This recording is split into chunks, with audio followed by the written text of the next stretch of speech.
Welcome to episode 3 of Breaking 90, where we're taking Josh on a journey to hopefully breaking 90 in 4 sessions. We've looked at his golf swing, we've looked at him out on the golf course. Today, we're going to help him become a great putter. And make sure you never miss another episode of Josh Breaking 90. Hit the subscribe button and hit that notification bell so you don't miss those episodes. And if you want to break 90, click the link in the description and we'll show you exactly how with our amazing video series, coaching plan, should I say. Right, Josh. Yes.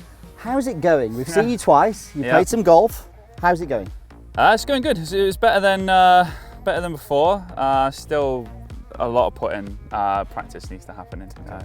Because 3 putting is depressing when you get there in 2 on a par 5, or you put it on the green on a par 3, and then you just depressingly 3 putt it. Walking off with bogeys when you're hitting good shots. No, you really shouldn't be doing that. So yeah. And this is crucial, really. Look, if you're looking to break 90, you should really be looking at your putting because there's so many quick gains that you can make from this. So we've actually got a game set up here. So we can see we've got 5 golf balls and they are 1 big pace away from the hole, each position of the golf balls there.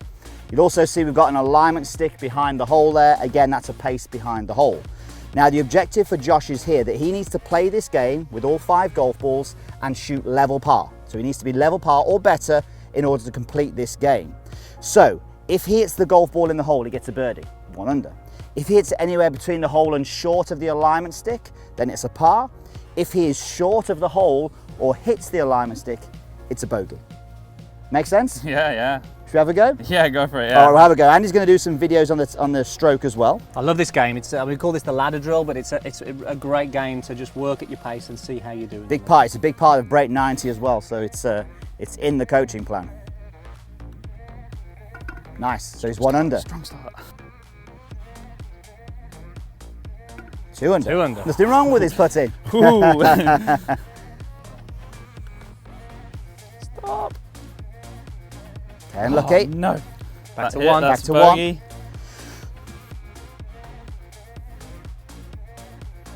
Often happens as a reaction to the first one. Back to level par. He's adding the pressure to the last one, the drama.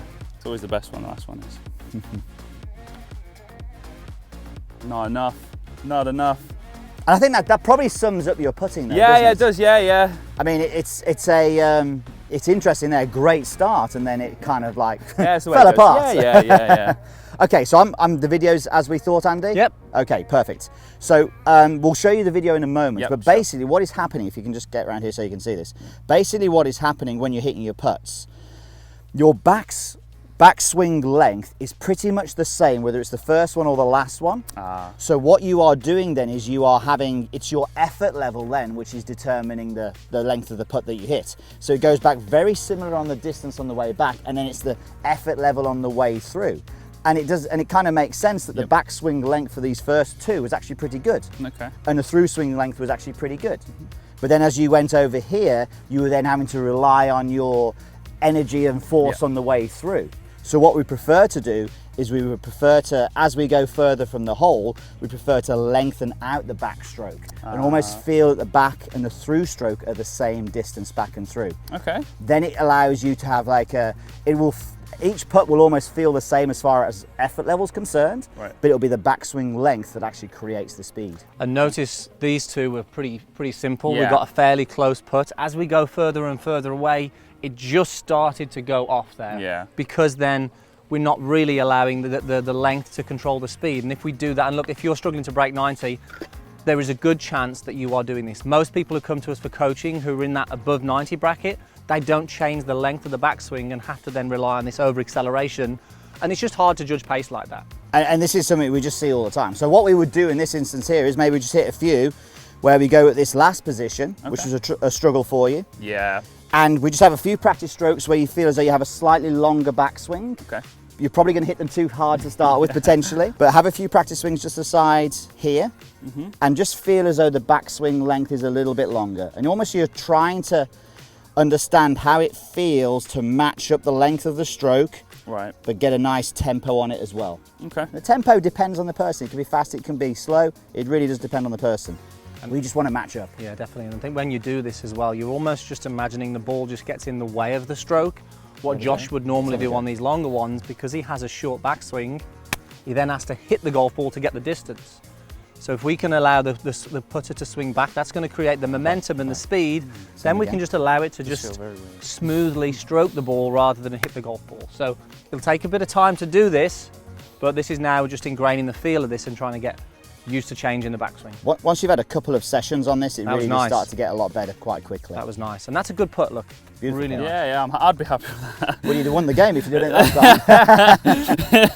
Let's have a go again at that. And we'll do a video on this maybe, Andy, as well, just so we can see the difference on your phone if we could. And when we saw Josh on the golf course on the last episode, I won't spoil it if you haven't seen it, what we would see that the practice stroke really wasn't, there was no purpose to the stroke. There was no purpose to that practice stroke. When we do the practice stroke, we very much want to get into the feel of things, judging and sort of understanding what sort of length stroke is going to produce the shot. Whereas before, he would just do this, sort of waggle the putter around a little bit. We'll have to practice. If you want a faster tempo, that's fine. It just needs to be short back, short through. Right. That's okay to do. Yep.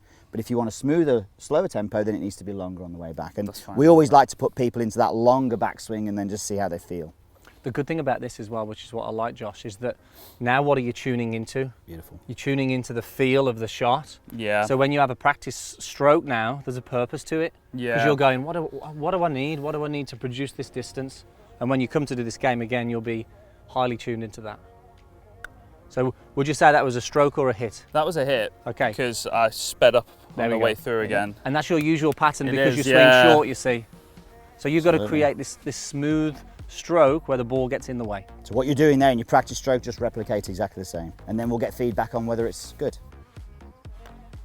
Yeah, it's much better. Very nice. Greens are fast, aren't they? They are fast. And look, I think some people, well, say some people, a lot of people say, well, how far back should I take the putter? It all depends on you, it depends on the greens that you're on, but all you need to understand is if you have a pattern where you are short and then accelerating, depending on the length that you have of putt, it's never going to be that consistent. So by doing something like this, we're going to rein in that consistency. And all you need really is just a little bit of time spent doing this. Are we having another go, Andy? I think so. I think we should do this. This is harsh straight away. I think so. Well, the thing is, we may have two goes at this, but the thing is with this now, Josh, when we go through this, now all your focus is purely on feel, going, is this length of stroke going to produce the distance that I need? And as long as it varies each time you go back, you'll have this awareness now and you're tuning into that. Do you want to video any of these or are we going to go on the last one? Let me video this again. I'll go first and last one First and last one again, yeah. Okay. Okay, pace was good though. Pace was good. Pace was good. We almost would prefer you to get 5 pars here. That would tell us that you really got your pace dialed. Nice. Again, pace was good. Good. Now the good thing about this as well, Josh, you have feedback. Yeah. Anytime you hit a shot, you go, well, did I swing long? Did I accelerate? You'll learn as you do this. These are the ones where you got to tune in now. Just concentrating on the pace, not even the line or putting it in the hole. That's all it's about. Remember the backswing has to vary to produce the speed, yeah? There you go. What feedback on that one? That was a hit. A little short and a hit, was, good. Yeah. Good, but just see how we asked Josh that there and he got that feedback because he knows the difference now. Very nice, very nice. Perfect. So much better. So much better. The ball just got in the way of the stroke. The stroke was longer. I mean, that's just a different class. That, sir, is your training for the next week. Yeah, for the next week. Next week is the final one to see if we can break 90. But we're going to have a good game out here on the golf course at the Asprey. Now, if you enjoyed that, guys, make sure you subscribe, hit the like, and don't forget if you want to break 90, check out our plan. It has everything in it to help you break 90. Click the link in the description, and we'll see you next week.